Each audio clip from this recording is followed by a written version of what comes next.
And now, A Native Podcast with Matt and Zach. And welcome back to another episode of A Native Podcast. I am Zach, and with me as always is Matt. And I got to start it off that way as always and say, Matt, buddy, how are we doing today? Doing pretty well, my man. Doing pretty well. Excited for another interview. Always get excited because it's cool. You just get different vibes, different energy, new people. You don't different- realize who you're going to get, right? Yeah, I get what you're saying. You're going to get someone quiet, reserved. What kind of stories they going to tell? Is it going to be scary stories, spooky stories? Who knows, man? Get it all. Yeah. Get it all here on the podcast. This is a good one. This is Asia Brown. She worked at Portland Area Indian Health Board. She's got her master's in public health, which is crazy because like master's is a hard thing to do. I didn't even attempt it. So You threw in the towel after the bachelor's degree. I'm good, dude. Oh, school? What's that? No, I'm good. No, she just graduated last weekend too. She flew back to Oregon State and just graduated from Oklahoma. And that's where we kind of talked to her. That's where she's at in hot, humid Oklahoma, which I do not envy for sure. Not this time of year. Right. But it's definitely a great interview. One of our better ones for sure because she could just talk and that's how you know it's good. You know, we're sitting here talking, having a good time, enjoying the conversation. I hope you guys learned something, the listeners. I'm super excited for you guys to learn something today and get into that. But Matt, you typically have fun facts. Do you have a fun fact today? Well, I mean, there's a lot of news going on all the time, and you heard that this is not directly related to her, but the Columbia River stuff being like the protections and like how is that going to impact those 4 tribes along the Columbia River there, you know? Oh, I bet you the Columbia Tribal Interfish Commission is having a day. Oh, yeah.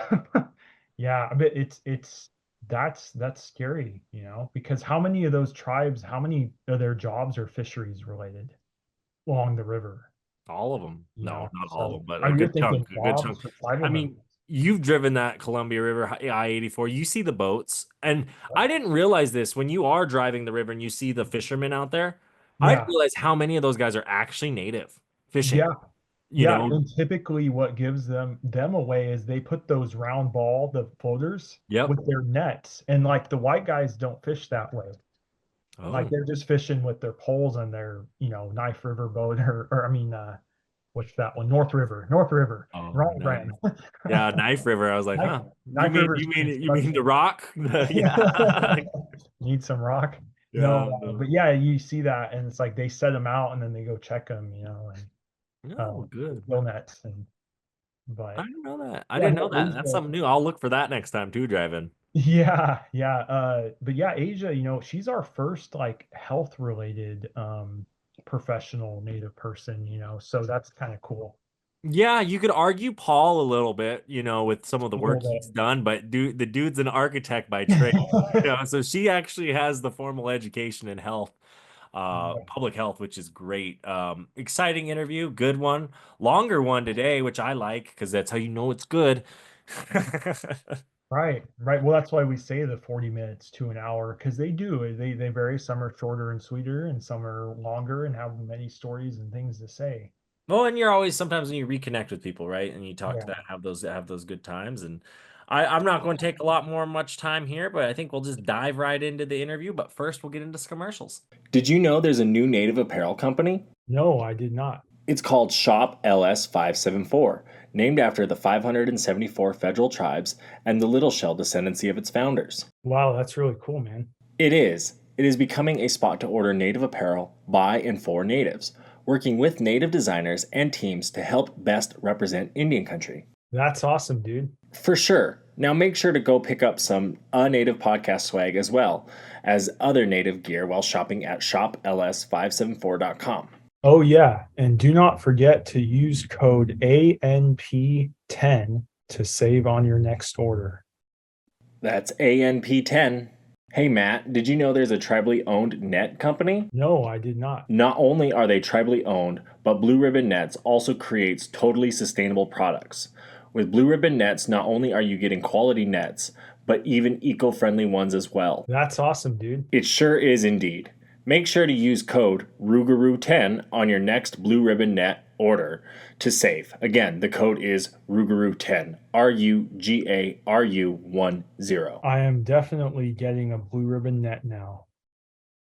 Tune in every Tuesday to hear your favorite native podcast. That's right. A Native Podcast has new episodes every week, ranging from boarding schools to Indian child welfare. Not only that, but we have Indian country covered from Maine to California and Florida to Alaska, Hopi to Blackfeet and Choctaw to Tlingit, and all those Crees in between. And all you other natives and non-natives out there, we want to remind you to tune in this Tuesday to A Native Podcast.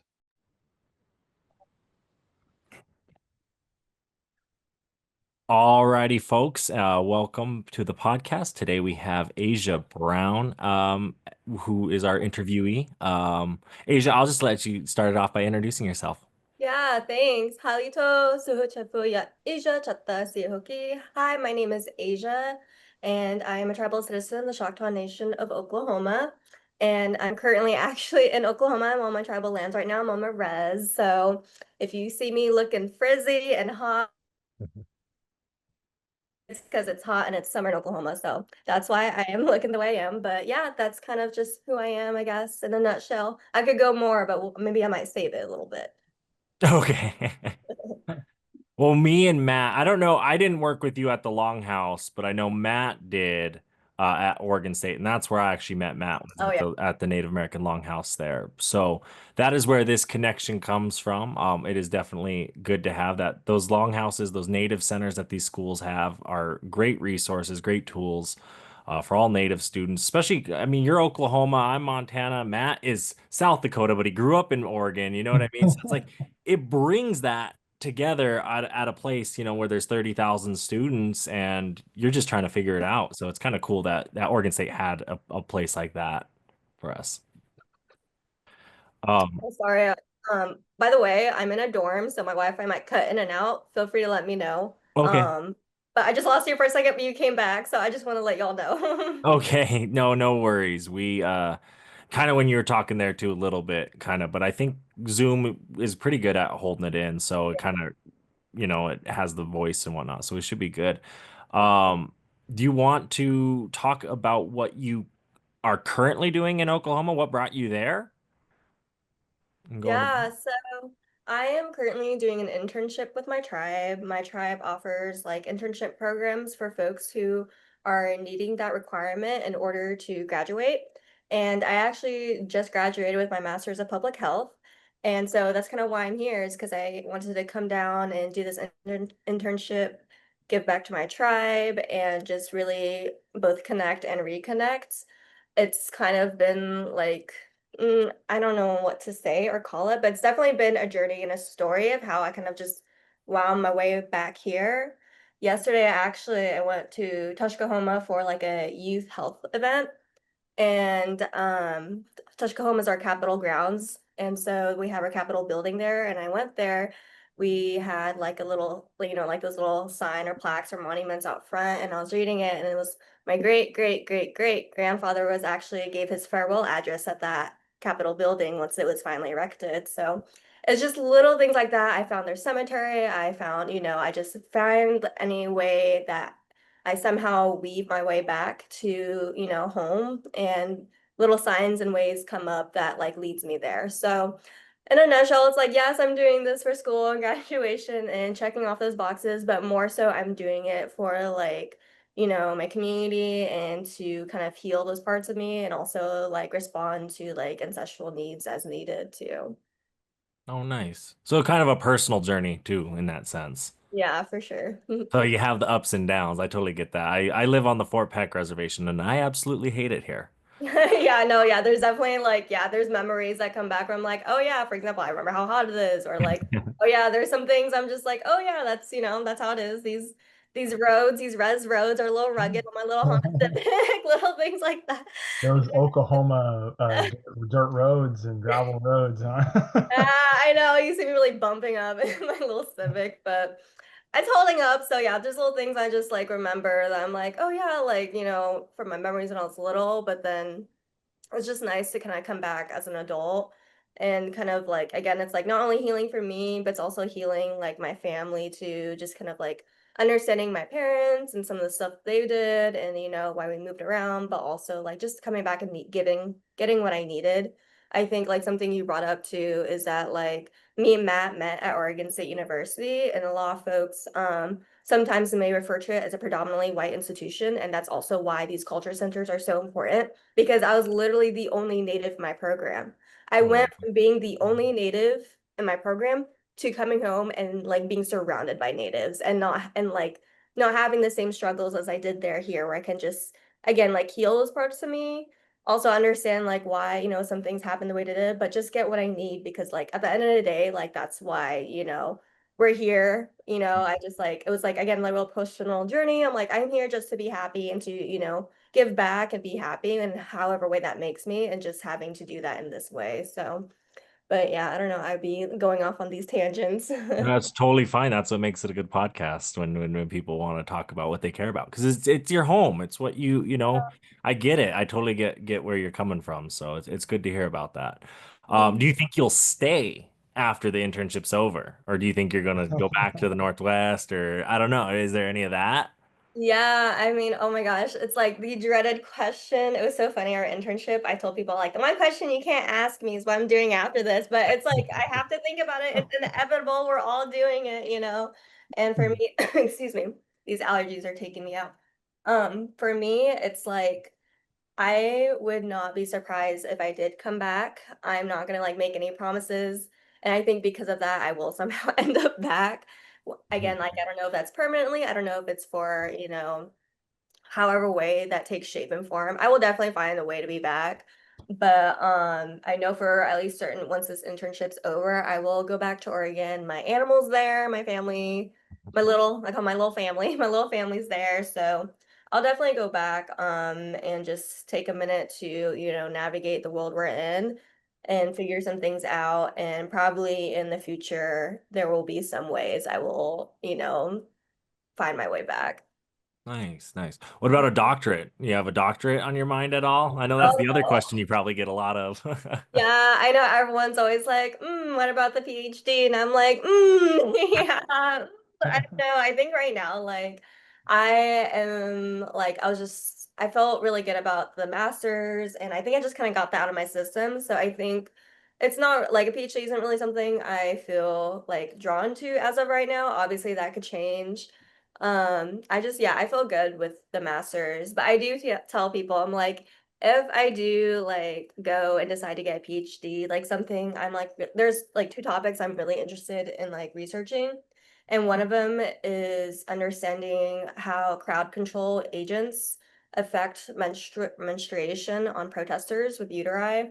Because I know during like a lot of protests, like they use crowd control agents, which are like tear gas, but like the way these weapons are like used and deployed, um, is really unregulated, and it's really dangerous because a lot of these chemicals actually contain abortifacient, and that is, it's not regulated. The what do you call it? Like the amount that's in these weapons, and also the way they're deployed. For example, like when you're protesting, you have to be mindful of like your environment. And so people are like, oh, be careful of going down maybe a narrow road because that's like with buildings all around, because they can maybe deploy those crowd control agents at you. And that creates an environment that will exasperate some of those chemicals, and that can really be harmful for your body and just plain dangerous. So that's like one thing I've been like really just like eyeing, because it's just like it's really understudied, and it carries a lot of implications, both like personally, morally, like environmentally. There's a lot there to it that I think deserves a lot more attention. And yeah, I don't know. I just like menstruation, there's like so much stigma to it too. And so I think it's like a really important part of like sexual and reproductive health and justice that I always like, I just felt drawn to. So that's like always been like one topic on my mind. I did like a project on it in school. That's why it seems like I like know a lot about it. I did it for school, so I got really into it. It was really cool. Well, You not probably cool. took the environmental racism course at Oregon State, I'm guessing, where they talk No, about like how like a lot of peoples of color live where there's like more pollution, and yeah, like white communities live in more unpolluted areas, right? yeah. And Yeah, urban, it's almost like they drew the voting maps like that yeah, too. Hmm. No, for real. Yeah, I actually didn't take that course, but the course I did take that allowed me to explore this was research methods. It was quantitative research Oh, methods. okay. But yeah, but I remember the course you're talking about it. I know the folks that took it, and I wish I took it because I felt like it would give me that edge to that I could have applied in this course. Right. Because yeah, I'm not really like an environmental health person, Mhm. but like it's still connected. Like everything is so connected. Yeah. And so that's something that I think like in the future, if I do go back to school, I would need to get more knowledge and skills and understanding of in order to be like a really well-rounded researcher because land is literally the tenet and connections of everything. So yeah, that's like one thing I'm like that kind of helped me start like bridge the gap from like community health and like especially my bread and butter of like sexual and reproductive health to like thinking a little bit more broadly in that tent or in that tense. Yeah. So that's kind of like, yeah, something that like, yeah, if I ever do a PhD, that's on my mind as well as like, again, this is still kind of environmentally connected, but I really want to look into and research like the impacts of like animals on the relationship we have with our pets and our animals, like that impact on health because I feel like that's also an area that's super understudied, but it's literally a part of our everyday lives. Like I think about how much my pets have like impacted my life positively. And in many ways, like, having a pet and learning to have that responsibility is akin to like, having a kid and learning to just, have an extra I don't know how to say, like, an extra way to look at the world that you might have not had previously. Just that responsibility and also, like, the way you care for the pet, but also the way the pet takes care of you and that reciprocal relationship. I think that's something that I'm starting to think about in terms of, like, epistemology, like indigenous epistemologies.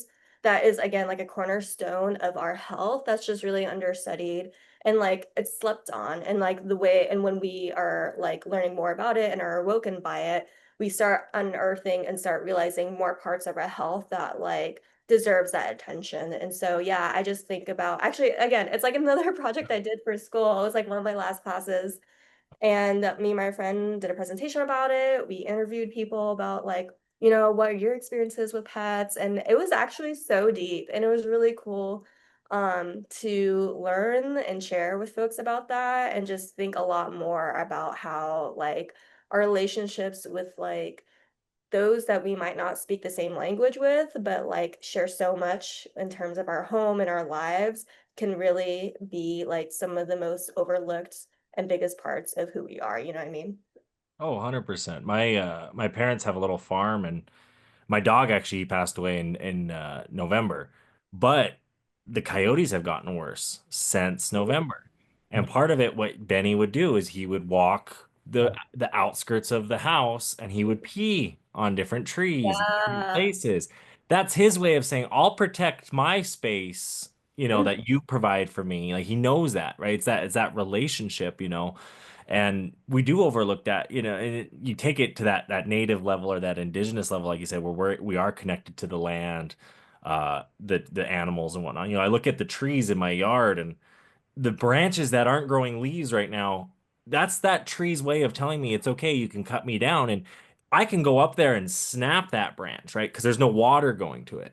Versus like Mhm. a branch that's like green and you sit there and you're tugging on it, trying to cut it, right? Like we talk to these things, but without an English language or a language, right? There's this non-verbal communication that exists with our animals and the nature, exactly what you're talking about. And it's really cool. And then you even, like you said, you get into the tear gas and those kind of pollutants and stuff, both at a natural level as a health level, and not just from a protest level, but even think of war, what's happening in these war-torn areas right now and how that stuff's being deployed and used and abused. So definitely that kind of that it opens your mind for sure. I'm glad there's people thinking like this out there. No, yeah, definitely. Yeah, it's like the more I think about it, the more it's like again, it goes back to these indigenous teachings that like we've known for forever, for thousands and thousands of years, but like again, Western ways of doing things and particularly I'm like referring to colonization in this regard is just like it really takes away this aspect of listening that like each time I think more and more about it and it connects to like how I ended up weaving my way back here and back home is just that way of listening. Like you really, it takes it to that next level. It's again like it's about what you see and what you don't see, and how are you going to listen? Like you said, listen to the trees. Like it's not something you're taught, but like it's something like, yeah, you again, it's probably passed down from, if you have the indigenous teachings and stuff like that, it's probably passed down that way, but it's also passed down through like listening. And Yeah. I think, yeah, that's just something that I really think about, because I know there's this I think they're like an organization, but they have an Instagram account called Save Res Dogs, and I like am obsessed with them. They're so cool. And just like the memes and stuff they put out. That's like a big part of my obsession. It's like I'm like, oh my God, all these res dog memes are super cool. But yeah, something they like have talked about in one of their posts was like how dog calls is like a form of cultural genocide, because just like what you explained, like that relationship, they like colonization knew to go to that level to really break down relationships to nature and to each other.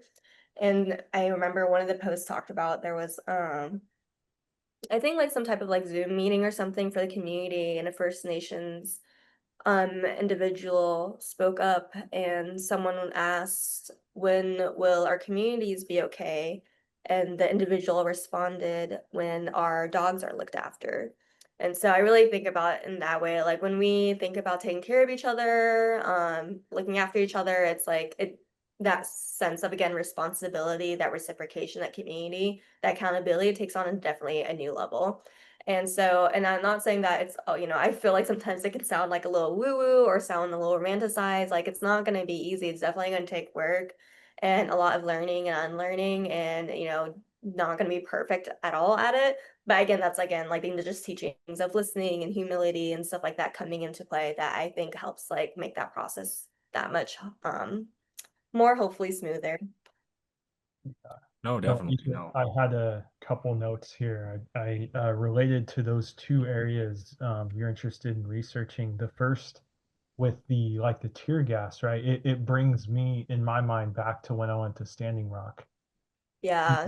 And not just indigenous people, but other folks of color who are protesting, right? Like it goes back to like wars and chemical warfare being used, Hmm. right? Like and I mean Agent Orange in Vietnam. My dad's a Vietnam veteran, right? So I think about these things, and like you said, they're unregulated, and like with more and more, with the current administration and some things, like it is a very needed.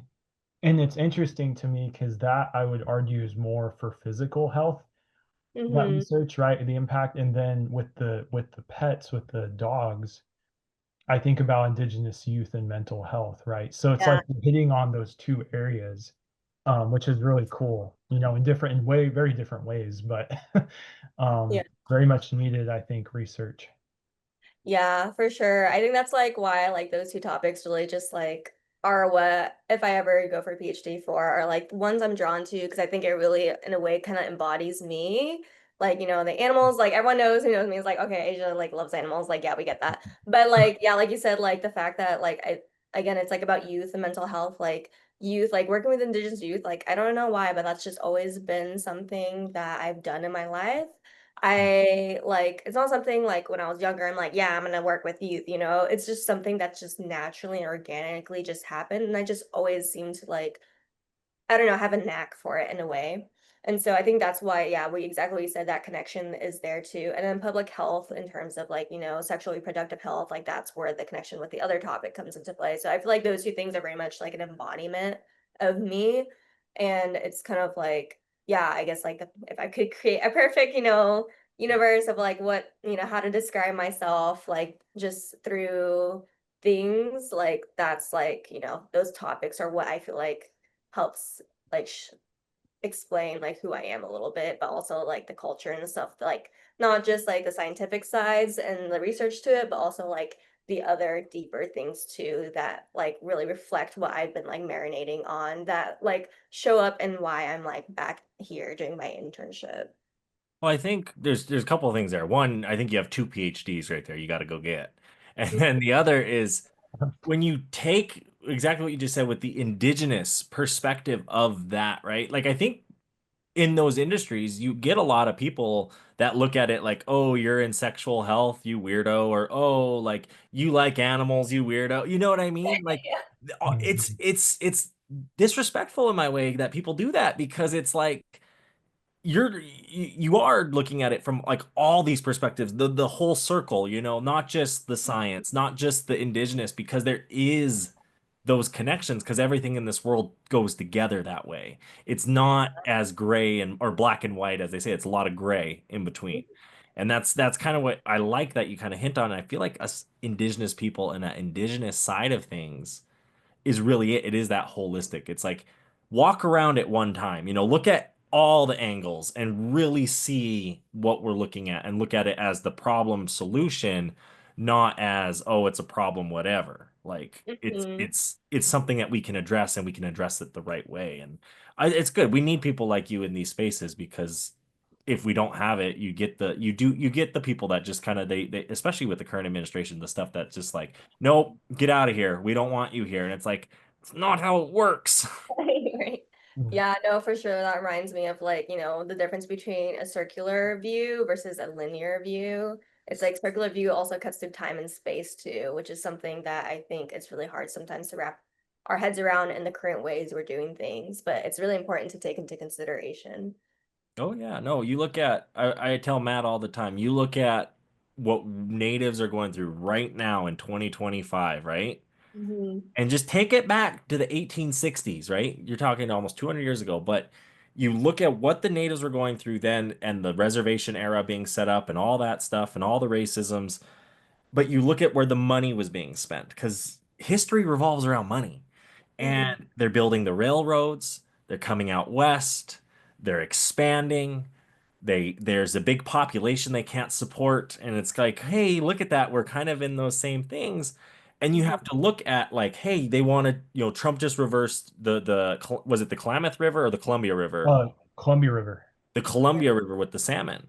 And Yeah. it's like you take something like that. So it's like, what is how can we relate that to the 1860s and learn from it and say, hey, how can we be better? How can we not get screwed over by the US government as indigenous people? And Mhm. always look out for indigenous America first. I think we as native people, we have that connection to our tribes, but the moment we can start thinking, hey, when we stood up at Standing Rock, we're able to accomplish great things. When we're able to stand together and get these things together, how can we set a better future for indigenous America instead of, Mhm. the US government America? Yeah. No, I definitely feel that. And that's been kind of like a really kind of important part of me like coming back here.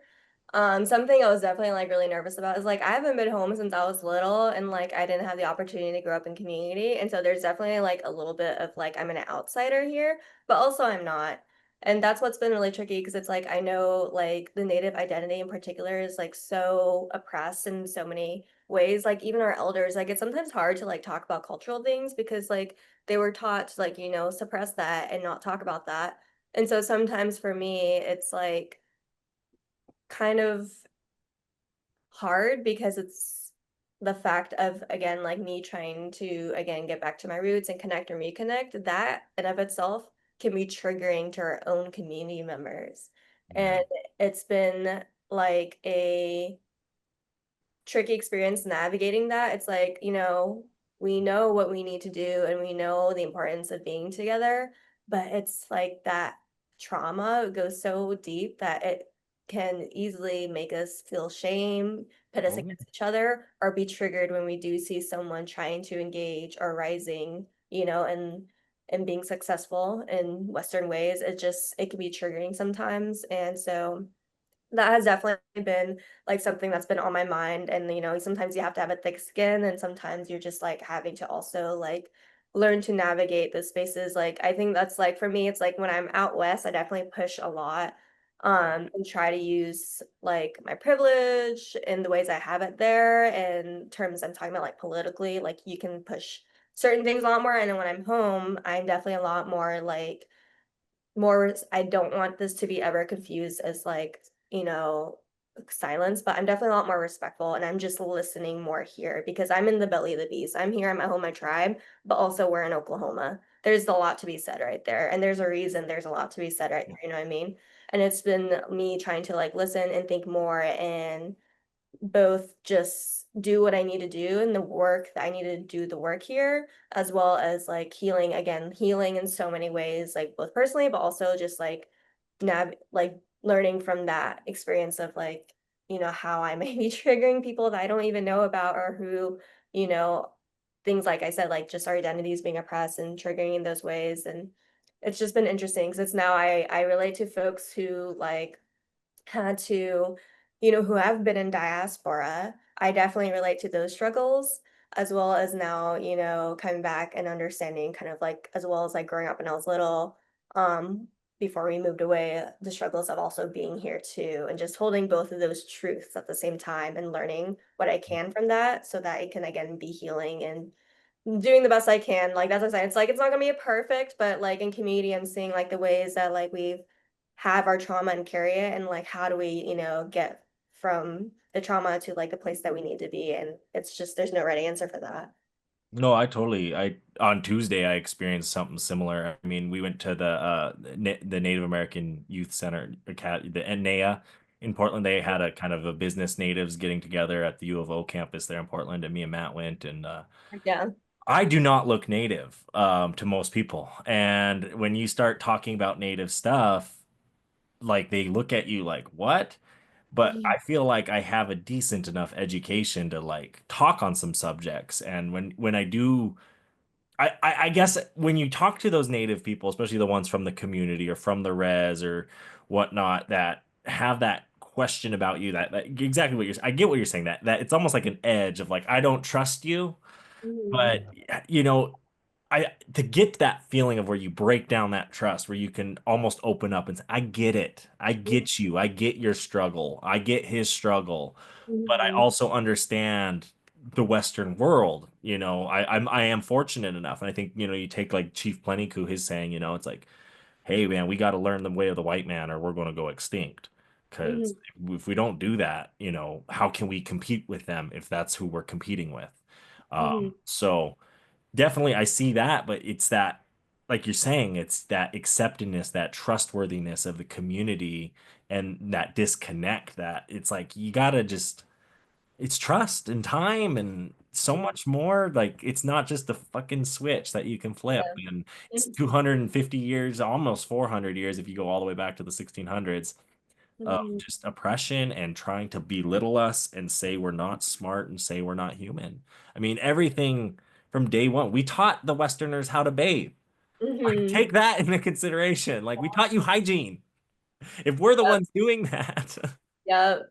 No, literally, um, it's like how I feel. It's like sometimes, like going through my program, I'm like, bro, like public health has been around for years, but like until suddenly some, I don't know, colonizers decided to make it a field or something, then it became official. And I was like, but we've had like ancestral epidemiology, we've know about things before it became an official thing, it's sorry, these allergies. no, But exactly. Like yeah, aspirin, right? Aspirin. Where does Right. that come from? It comes from a plant that we showed you. Right. And now we'd like to take you to music on a Native podcast. This week we feature Choctaw singer Samantha Crane and her song Pick Apart.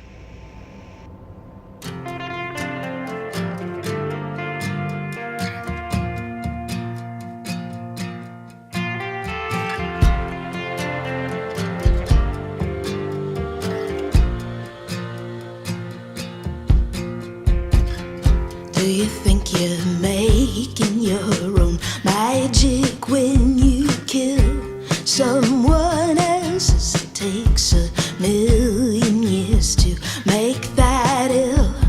Smooth as a bell, it's hard to find the source of such a dull pain.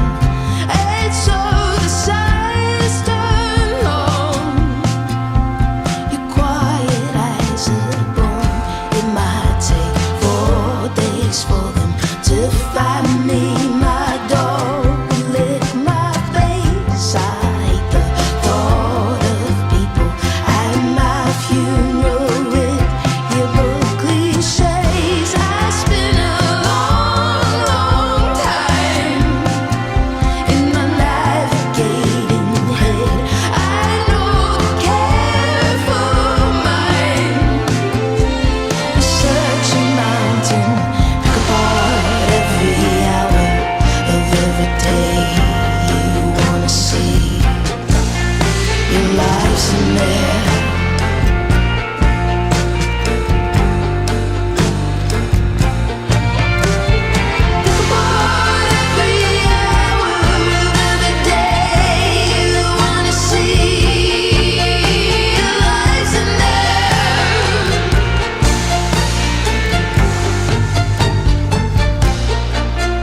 And that was Samantha Crane, Pick Apart.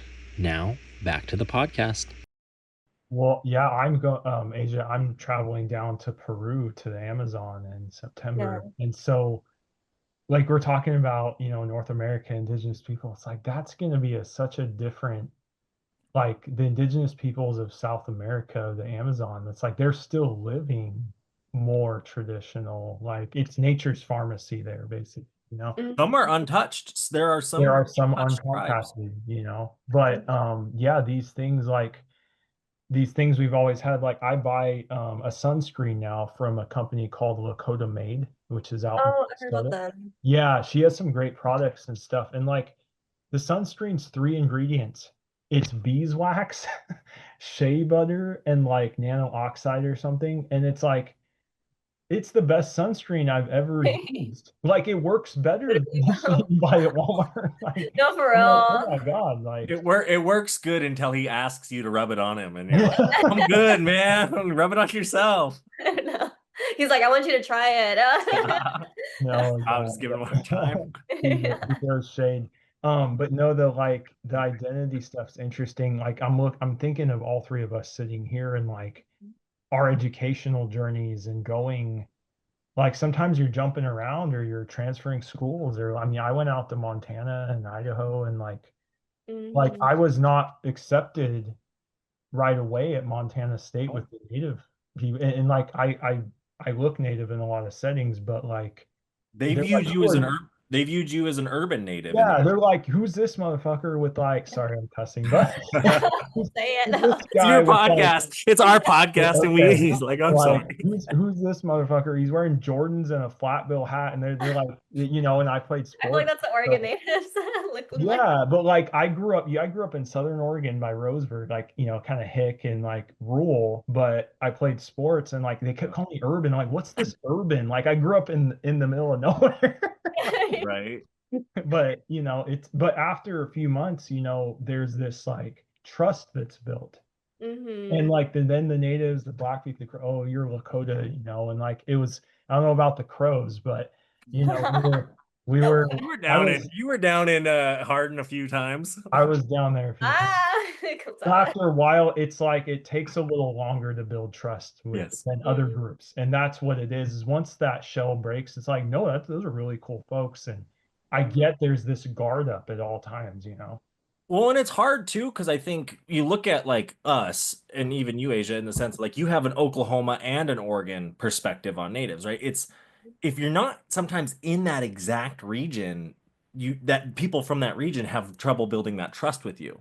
So it's kind of like that, hey, yeah, no, I understand Montana natives, but I understand Oregon natives too, or I understand the Southwest. I grew up down there, this or that, like people don't like it's a different this more national native identity is kind of a newer thing in my opinion of understanding our culture on a national level because I mean shit for the last 100 years they natives have been oppressed so hard that they've been trying to figure themselves out when you really look at some of these tribes and how well they're doing some of them figured it out, others are really still trying, and that's the hard part of it is like I'm sure in Oklahoma, right? You have some really nice, rich casinos and rich tribes, but then you also have some really poor tribes, and people don't get that. They think all of the natives are getting money from that casino, or all of us are getting it from that, and it's not necessarily the case. Yeah, no, that's something I definitely remember when I was little, and that I see very much out here too, is like my tribe, we really grew within the span of ooh, you know what, I'm probably gonna get this wrong, but honestly within the span of 25 years, we made a lot of growth in a lot of ways. And I still remember when I was little, just there was only the casino and a travel plaza. I didn't It was not like how it is now. I didn't hear much about it like it is now. I think back then we had those license plates that we do now that apparently trying to get rid of, but no, I love seeing those around. But yeah, the license plates, the all the casinos everywhere, the travel plazas, just everything everywhere. It just in such a honestly short amount of time it grew, but that's again, it's such a spectrum. Probably if someone saw an outsider saw back then, they wouldn't even imagine like we get to this point now. Like it'd be hard for them to even think or imagine that. But I'm so thankful for, everyone who has had that imagination. And because it's like the reason I was able to even probably be here, like the fact that we even have an internship program, like that's a big deal. And I think that's like what is like really like, yeah, important for folks to know is like not only is there like a diversity of tribes and experiences, but also so is the experiences in diaspora and the way that like many of us are impacted by that, as well as the spectrum of experiences and diversity of tribal struggles too. Um, the way like colonization has happened and the ways like it took place and scarred the land, the way the land isn't, it's not the same across the whole US, it's very different. And so the way that trauma takes hold, it takes hold and shape in a very specific way, and you see that impacted in how the tribes are. And so no, yeah, I think it's just like, yeah, everything that we've been like talking about, it's like it's so much healing, but also so much to celebrate and so much to be thankful for, but still a lot of work to do. And so it's just like, in some weird ways, I'm like, isn't that amazing? Like, isn't that beautiful that like this is like where we're at now? Like, I'm so thankful again for our ancestors who, my tribe, we were the first ones to be removed. We were the first ones to be removed and have that trail of tears. And it's like crazy for me to like, yesterday be able to go and visit like my descendancy, like their cemeteries, and see the Capitol building. Like they literally signed their, their I come from I'm a descendant of the McCurtain chief line. So Jackson, I'm like directly related to Jackson Fraser McCurtain. And so just being able to like as his descendant, like, generations later be even standing there, like it blows my mind sometimes. I'm like, that's wild. It is crazy when you put it like that. I like it's crazy. Yeah, I was thinking about that kind of a little bit yesterday. I made more of a joke of it, but I'm thinking I'm driving the road from Great Falls to Havre, Mm. and it's a known trade trail from northern, those people coming up and down the eastern front of the Rocky Mountains, going up and down that. My great grandfather, my grandpa's dad was born in a canyon, Teton Canyon out near Shota, Montana, running from the Canadian Mounties. Mhm. And it's like, why is he running from the Canadian Mounties, right? It's like, well, that's what the natives are going through back then. But and here I am eating Taco Bell on Yeah, that same road. seatbelt. But you know what I mean? It's Can't like, beat the Sonics. but like, we don't have Sonic up there. Well, Oh, okay. Great Well, Falls does. Great Falls does. that's why Yeah, we're they better do. down here. I Asia, think Sonic is from Oklahoma, though. Wolf Okay. Point is one of the most remote towns in the United States. I went there. I went out there November last You year. did? We have a McDonald's. That's Yeah, it. it's That's it. and That's the the only place shittiest, for the food. shittiest Chinese food I've had in my life. Like I had a stomach ache after. I'm like, what the hell? Yeah.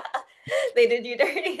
But like, it's crazy to think that, that like here I am, all the struggle, all the pain that they went through, but it's that resilience. It's the same resilience that you said, yet there's still work to be done.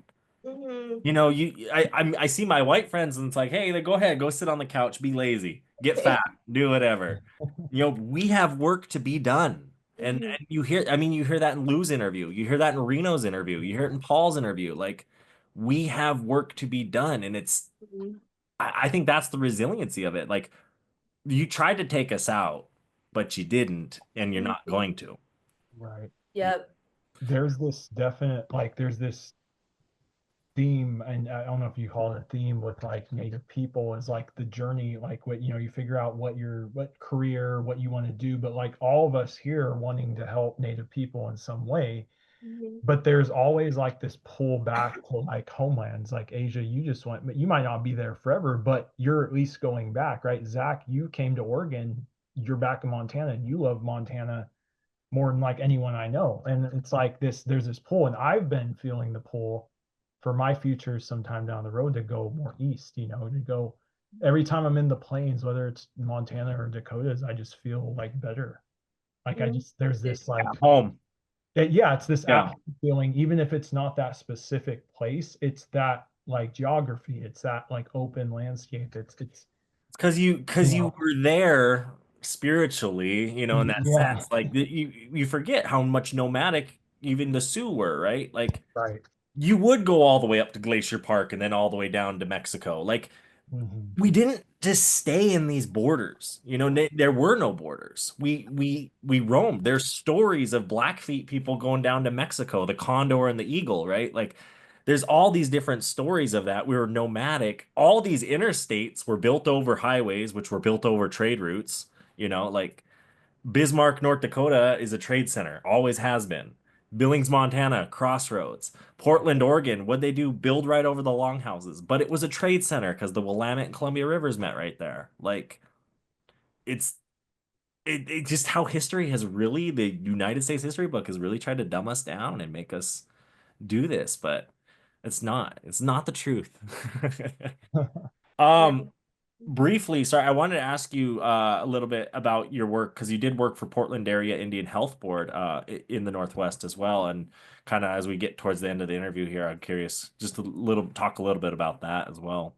Yeah, so I worked at the Northwest Portland Area Indian Health Board, as you mentioned, and it was kind of, I don't want to be like it was funny because it wasn't funny, but I graduated during COVID when everything was shut down. And so how I actually started out was like, here I am now again, an intern. And I actually started out on their native dental therapy project. And it was a really cool initiative that was spearheaded by the Pacific Northwest tribes. And the kind of concept of it was kind of followed by the Alaska folks. So it's really cool to see kind of like again how like we all learn from each other, and like when we see someone doing something that we're like, oh my gosh, we want to try that. It's like cool to see that. So anyway, so yeah, I interned on that project, and then there was an opening um for the sexual health communication specialist position. And I actually wasn't gonna apply because I was like, I didn't think I was gonna like get it. I didn't think I was like, what's the word, qualified enough as like most folks with my identities probably feel. And so actually, a mentor from the project I was interning on asked me like, "Oh, have you thought about applying for it?" And I was like, "No," but then as I started talking to her and she kind of like hyped me up and believed in me, that was like the key word, believing in me. I was like, "Okay, you know what? I think I can do this." And she really helped me out, so I like, give a lot of credit to her for even like helping me get to where I'm at today. And so, yeah, long story short, I applied to that position, I got it, and I went from being an intern to working there. And in that position, I worked with the We Are Native team, and that team focused on like Indigenous youth specifically, kind of like as a um, target audience. And they did a lot of social media, but I helped work on the Love Here, Save Here campaign.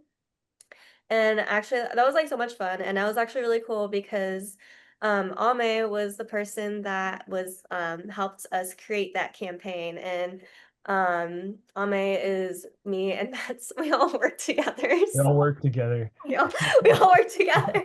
And it's like, here we are in undergrad, babies, and then here we are in the real world. Like, again, like, it's just those connections come back. But yeah, so it was like really cool to like make those connections and, make things happen. And yeah, I helped with that campaign, and we created public health materials, like posters, magnets, stuff like that, that was then disseminated out to sites, and a lot of it focused mostly on like clinical and like educational settings, so like clinics and schools where you really want to for folks who like want to help create better, safer spaces in those settings. But like a key part of it too is not like having like waving a pride flag doesn't like make you suddenly be like a safer environment, you know what I mean? It's like you also have to like um put with it like the trainings of like how to actually, make it the safe space, and how to create those environments that really are important for supporting youth mental health, sexual health, reproductive, all that, like everything, your spiritual health. It really helps with that. Um, and yeah, and I know a lot of that stuff is stigmatized still, and especially now with the current admin. And something I like to like share with folks is what I've been like reflecting on in it is like through a study, it's with I think the Paths Remembered project from the Northwest Portland Area Indian Health Board. They would do like staff trainings, and one of their presentations, they talked about a survey, qualitative, the survey they did, talking about 2S LGBTQ health. And in that survey, they learned that Native 2S LGBTQ individuals actually like feel closer to their native identity and express it through their 2S LGBTQ identity. And to me, that was like really an important takeaway because again, it goes back to being like, wow, we are so oppressed and dehumanized that like we don't even feel safe to be native. And the fact that I like celebrating and uplifting and just honoring and respecting to us LGBTQ identity literally shows that person that they even feel safe enough to be native around you. Right. So that's why it's like, again, it's like so stigmatized and all that stuff. And I, you know, especially down here, I think about that a lot. It's like there's a lot of youth, you know, who are going through the coming of age years, who are probably like learning about, you know, or taking in this stigma, and who could really benefit from, you know, just being respected during their coming of age years. However, that takes, you know, shape and form, but especially if they are a two-spirit or LGBTQ individual, for that to be respected, because that is not only harm reduction, but you're literally showing them it's okay and safe to be native because I respect this part of you, which is so integral to your native identity as well. And so for me, that was like, again, like a long-winded answer of like, that's kind of what I did. I started out as an intern. I worked in like their dental therapy like project, but then I applied for a full-time, you know, position that allowed me to, again, continue working with like Indigenous youth but focus on like sexual and reproductive health. But like again, it's so much more than just that.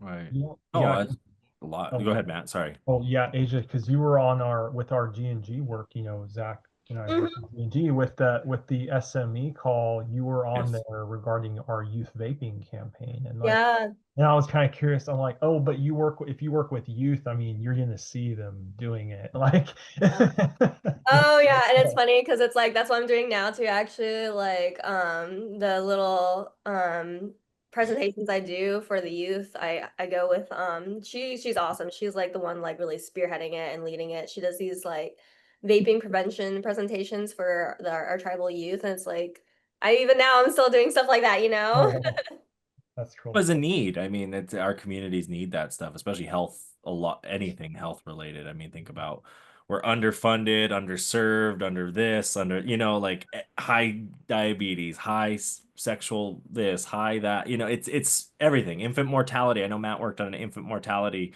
campaign for us. And there's just so many things that we need in health. And it's because that's kind of what was taken from us, right? People forget that, like, you know, you got to do A to lead to B, and we're at B, you know, because we got to deal with A, you know. Yeah, But yeah. it's crazy. It's crazy. I mean, we're still kind of working. I mean, we're not working on the anti-vaping stuff. I got the cards right here right now. It's on Yeah. hold. It's on pause, as they say. And pause. Oh yeah, as they say. Yeah, we'll see what comes of that. But I gotta be that guy. We're kind of running short on time Yeah. today, but it's good. It's always good to chat, especially with people that, you know.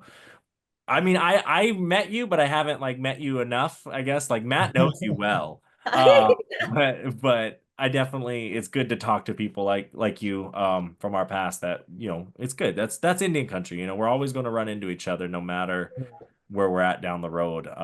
But it's great. So I'm gonna have you any final words you may have for the listeners. Yeah, I guess just like thank you for listening. Thank you for you two for letting me share and even thinking of me for this. I just yeah, I don't know, love yapping. So anytime I can yap, y'all better be ready. Good, Thank good. you. Definitely have to have you back then, For Matt. sure. Yeah, no, Asia is good to I came across you on LinkedIn. I was kind of updating my profile on there, and then I was like, Mhm.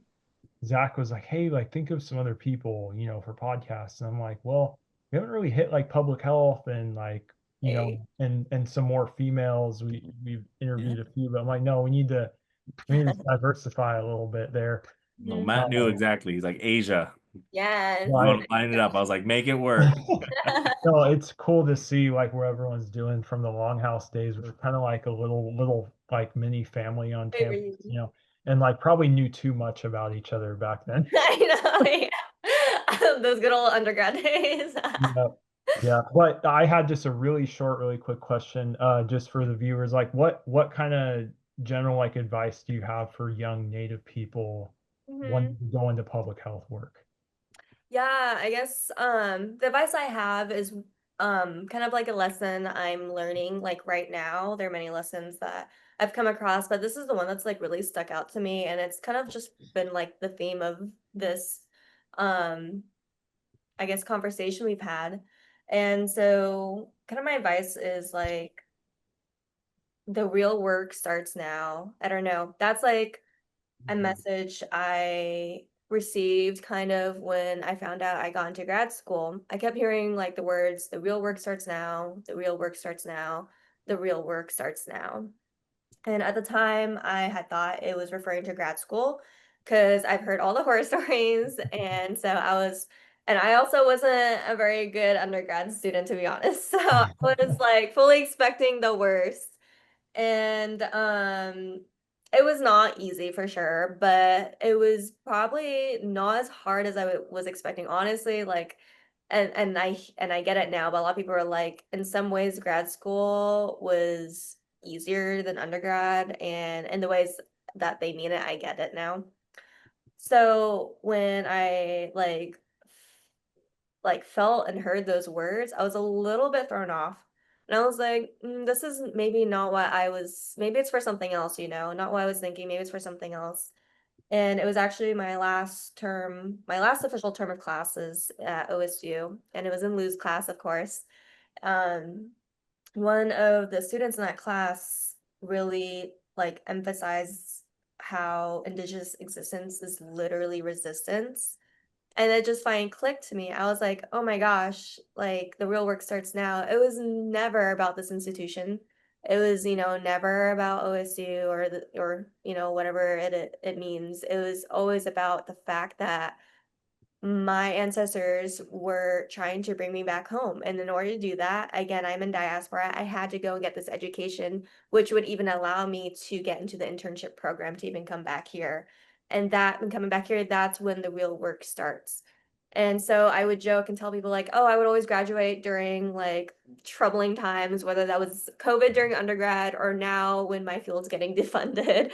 Right. But like again, the real work starts now. It's about being here, and I realized like, as I said, I thought there were troubling times. I'm realizing like, no, that I'm graduating and being in the places I am needed to be in.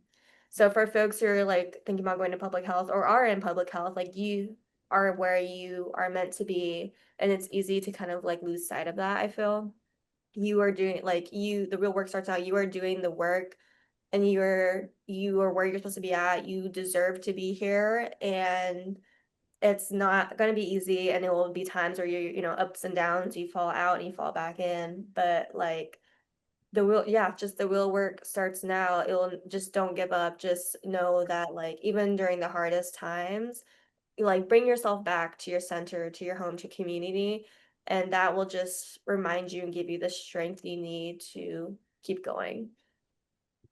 That's really well put. Anything else, Matt? No, I think that was it. Thank you, Asia. Yeah. Thank you again, Asia. It was been a wonderful episode. Thank you for all you guys listening. Definitely leave a comment, like, subscribe for sure. Always helpful.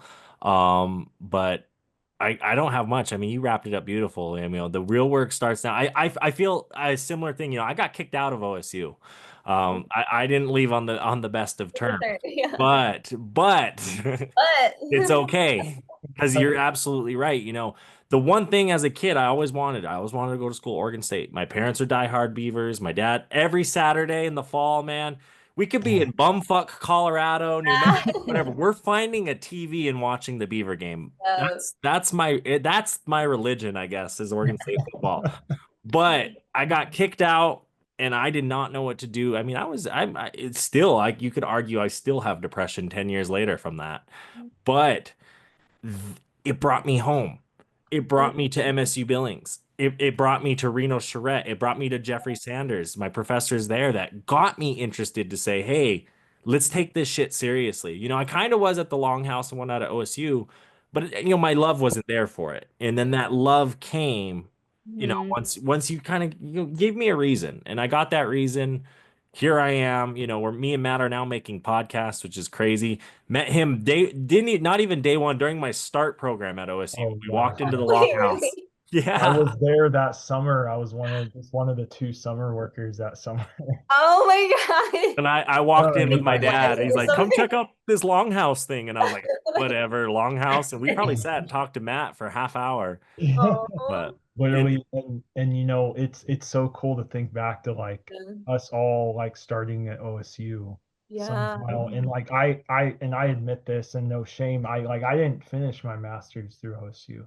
Mhm. And so, but I see the purpose of like I've had these other areas of my life I've had to focus on. And now I'm coming back and it's on the back burner. Maybe I'll finish eventually, but Mhm. I see the point of it now. Like it's okay. Yeah. Like you'll come back, you can finish or go a different direction Yeah. even. but that education has also led you to, working at G&G and different Oh things. yeah. You're Yeah. able to. My undergrad I'm so grateful for that, alone. And just a lot of people don't have that. So, Oh, exactly. gotta And count the blessings sometimes. Exactly. and Asia's got to go get 2 PhDs. No. Until next time, bye-bye. I know chiefs, I know riders from the east. I know educated natives down to picket in the streets. Middle fingers to police. Fuck you, we come in peace. I know red skin hippies that be giving me the creeps. I know beauty, I know beach, I know savages and freaks. And I know a couple cousins even bougier than me. No, ain't elite, bougie native, yes indeed. Art exhibit to the club, and we roll it 20 deep. Copper on my neck, gold on my ring. Feather on my hat, skin stitch chin. 100 warriors on my back, they be drumming when I sing. Man, there ain't no way around it. A Native Podcast is produced by G&G Advertising and Quartz Lake Productions.